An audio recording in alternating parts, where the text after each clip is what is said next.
Hi అండి, lucky Reddy స్టోరీస్కి స్వాగతం.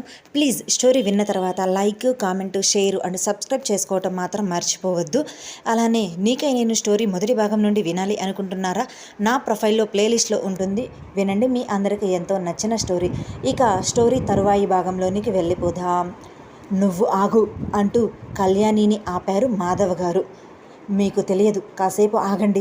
మన కూతురు గురించి మనం ఆలోచించాలి కదా. మీరే ఒకసారి ఆలోచించండి. ఇంత లక్షణమైన అబ్బాయి మన ఇంటికి అల్లుడుగా వస్తున్నాడు, మన కూతురికి భర్తగా దొరుకుతున్నాడు అంటే మనం ఎందుకు వదులుకోవాలి? వయసు తేడాతో ఆలోచించి అతను చెప్పినట్లు ఎంతోమంది అలా పెళ్లి చేసుకొని సంతోషంగా బ్రతుకుతున్నారు. వాళ్ళ సంతోషం మనం టీవీలో చూస్తూనే ఉన్నాం. ఇంకా మీరు ఏమని చెప్పారు? కులం. ఒకప్పుడు ఆ కులం అంటూ వెళ్ళే మన కూతురు పరిస్థితి ఇంతవరకు తీసుకొని వచ్చారు. బాధ, కోపం కలగలిసి కళ్యాణి చెప్పింది. ఆమె చెప్పిన ప్రతి మాట నిజం కావటంతో మాధవ్ గారు కూడా ఏమీ మాట్లాడలేక మౌనంగా ఉన్నారు. అవును బాబు, మీ ఇద్దరికి పెళ్లి చేయటానికి నాకు ఎటువంటి అభ్యంతరం లేదు. ఇక నా భర్త కూడా ఒప్పుకున్నట్లే. కానీ అంటూ తలదించుకున్నారు కళ్యాణి. నందకిషోర్ ఎన్నో మాటలు చెప్పి ఎంతో కష్టంతో కావేరి మీద ఉన్న ఇష్టం, ప్రేమతో ఆమె తల్లిదండ్రులు ఇద్దరినీ వాళ్ళ పెళ్ళికి ఒప్పించాడు.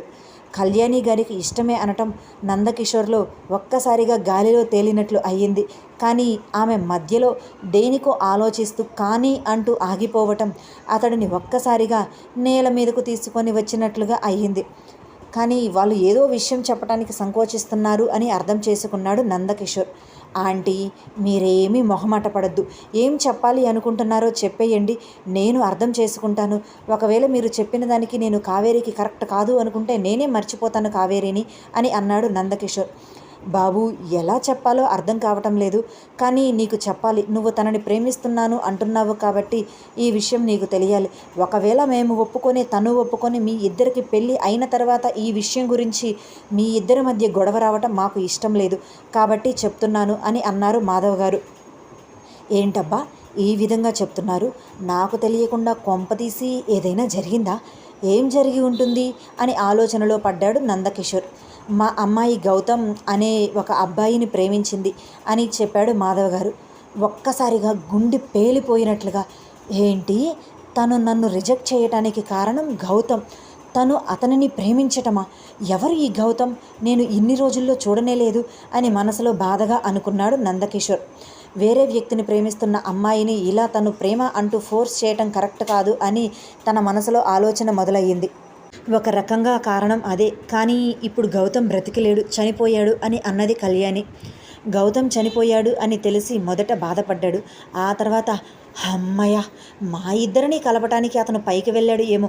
సారీ బాస్, ఇలా ఆలోచిస్తున్నందుకు ఏమీ అనుకోవద్దు అని తలపైకెత్తి అనుకొని అసలు ఏం జరిగింది, వాళ్ళిద్దరి ప్రేమ ఏంటి, ఎలా చనిపోయాడు గౌతమ్ అని అడిగాడు నందకిషోర్. చెబుతాను బాబు, మొత్తం చెబుతాను.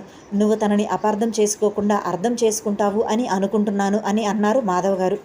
అలా మాధవ్ గారు కావేరి ప్రేమ, జీవితం గురించి చెప్పటం మొదలుపెట్టారు. కావేరి ఇంజనీరింగ్ థర్డ్ ఇయర్ చదువుతున్న సంవత్సరంలో ఒకరోజు తన కాలేజీ ఫ్రెండ్తో కలిసి సినిమాకి వెళ్ళింది. మాకు చెప్పే వెళ్ళింది.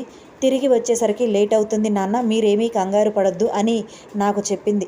మేము కూడా కాలేజీ అన్నప్పుడు ఇలా ఫ్రెండ్స్తో సరదాగా వెళ్ళాలి, లేకపోతే ఇక లైఫ్ ఏముంటుంది, ఆడపిల్ల అని ఇంటిలో బందీ చేయకూడదు అని ఓకే చెప్పాము.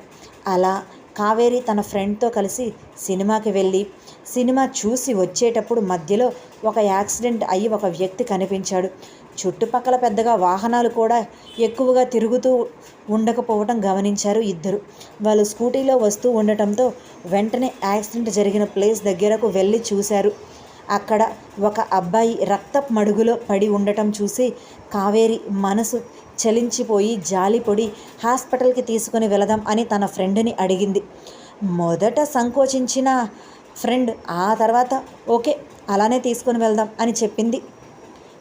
ముందుగా కింద పడ్డ అబ్బాయిని చిన్నగా పైకి లేపితే అప్పుడే చిన్నగా కళ్ళు తెరిచిన అబ్బాయి కావేరిని చూసి నవ్వుతూ ఐ లవ్ యూ అని చెప్పాడు. అదే వాళ్ళిద్దరూ కలుసుకున్న మొదటి పరిచయం. అతను చూసిన వెంటనే ఐ లవ్ యూ చెప్పటంతో కావేరి భయంగా వెనకడుగు వేసినా అతని పరిస్థితిని చూసి జాలిపడి హాస్పిటల్కి తీసుకొని వెళ్ళింది. అతను ఐ లవ్ యూ చెప్పి మరలా కళ్ళు మూసుకున్నాడు. హాస్పిటల్కి అయ్యే ఖర్చు కూడా కావేరి తన మెడలో ఉన్న బంగారపు గొలుసు తీసి బిల్లుగా కట్టింది. అలా అతనికి ఏమీ కాలేదు. చిన్న యాక్సిడెంట్, తలకు దెబ్బ తగిలింది, రక్తం ఎక్కువగా పోయింది. నైట్ అంతా అబ్జర్వేషన్లో ఉంచితే తెల్లారేసరికి బాగైపోతుంది అని డాక్టర్ చెప్పాడు. ఇక తన ఫ్రెండ్తో కలిసి హాస్పిటల్ నుంచి ఇంటికి వచ్చేసింది కావేరి. తన బట్టలకు ఉన్న రక్తం చూసి మేము అడిగితే జరిగింది చెప్పింది కావేరి. మేము కూడా చేసింది మంచి పనే కావటంతో హ్యాపీగా ఫీల్ అయ్యాము. 4 రోజులు గడిచిన తర్వాత కావేరి కాలేజీలో నడుస్తూ ఉంటే సడన్గా ఆమె ముందుకు ఒక వ్యక్తి వచ్చి నిలబడ్డాడు. తలదించుకుని వెళుతున్న కావేరి తన ముందుకు ఎవరా వచ్చింది వెళ్ళటానికి అడ్డంగా అని నిదానంగా తల ఎత్తి చూసింది. ఎదురుగా వచ్చిన వ్యక్తి నవ్వుతూ హాయ్ అంటూ పలకరించాడు. తను కాపాడిన వ్యక్తి కావటంతో గుర్తుపట్టి నవ్వుతూ ఎలా ఉన్నారు, మీ ఆరోగ్యం ఇప్పుడు బాగుందా అని పలకరించింది కావేరి. నేను బాగున్నాను, అలానే నన్ను హాస్పిటల్లో జాయిన్ చేసి బిల్లు కోసం ఇదిగో ఇలా నీ చైన్ కూడా తీసి ఇచ్చినందుకు థ్యాంక్ యూ అంటూ జేబులో ఉన్న చైన్ తీసి బయటకు చూపించాడు కావేరికి అబ్బాయి. హో, మీరు డిశ్చార్జ్ అయ్యి నా చైన్ కూడా తీసుకున్నారా? Thank you so much. నా చైన్ ఎక్కడ మిస్ అయిపోతుందో అనుకున్నాను, హాస్పిటల్కి రావాలి అనుకున్నాను, కుదరలేదు.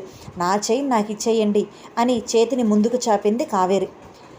నో నో నో నో, నేను ఈ చైన్ నీకు ఇవ్వాలి అనుకోవటం లేదు అంటూ అతను మరలా చైన్ని జేబులో వేసుకొని నీ గుర్తుగా ఎప్పటికీ నా దగ్గరే ఉంటుంది, ఎందుకంటే అని అతను ఏమీ మాట్లాడక నవ్వుతూ ఆమె వైపే చూస్తూ ఉన్నాడు.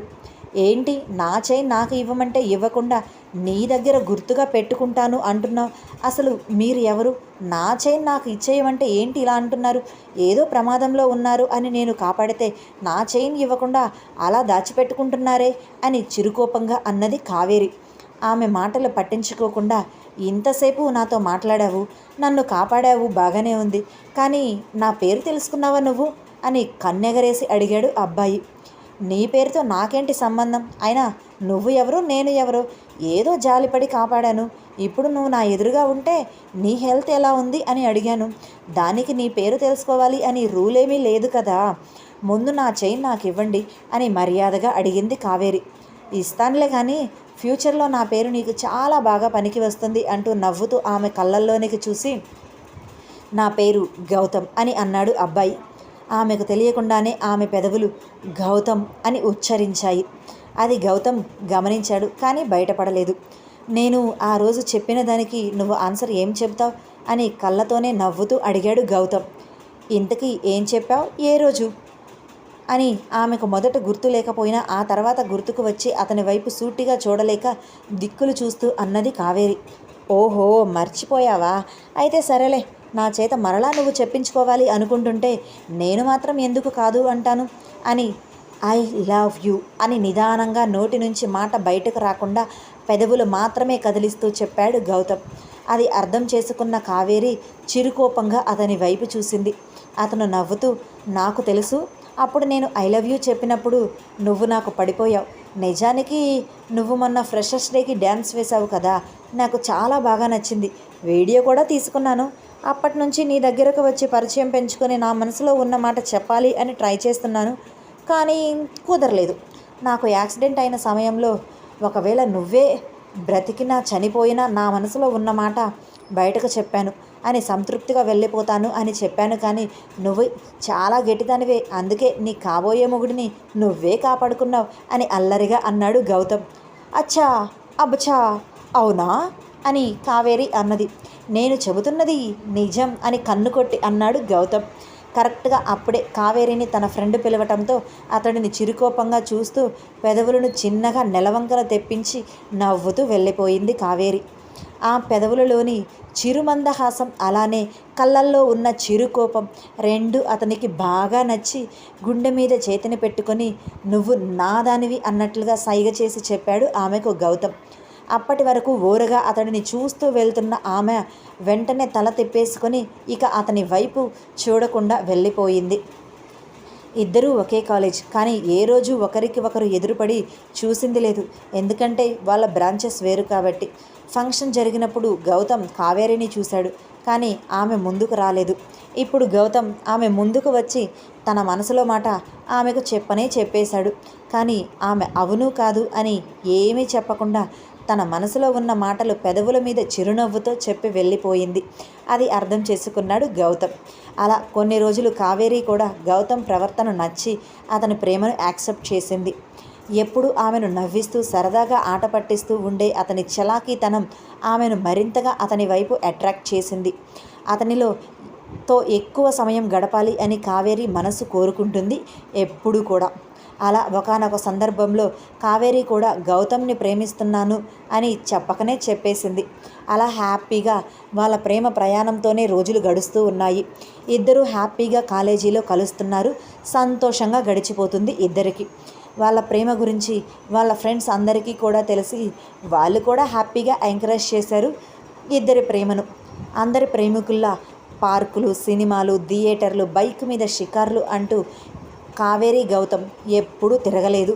తిరగాలి అన్న ఆలోచన కూడా వాళ్ళిద్దరికీ రాలేదు. ప్రేమ అంటూ హద్దులు మీరి ఎప్పుడూ ప్రవర్తించలేదు. గౌతమ్ కూడా ఇలా పార్కుకు వెళ్దాం, అలా సినిమాకు వెళ్దాం, నువ్వు తప్పకుండా నాతో రావాలి కావేరి అంటూ ఆమెను పిలవలేదు. వాళ్ళ పక్కన కాలేజీలోనే వాళ్ళు ఎప్పుడు చూస్తూ ఉంటున్నారు.